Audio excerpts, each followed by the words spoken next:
Жар раскаленного асфальта, напряженная точность и скорость работы команды. Я был просто заворожен.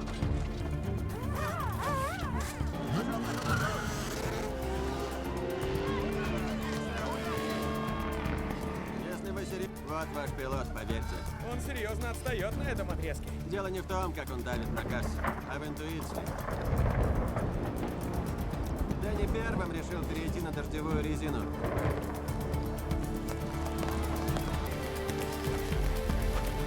Вот, смотрите.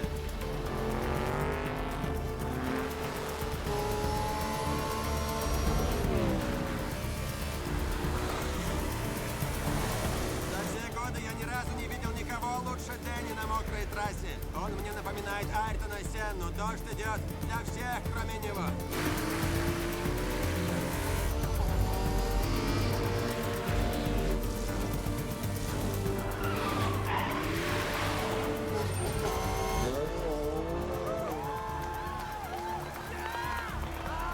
Когда он выиграл, я стал свидетелем настоящего величия.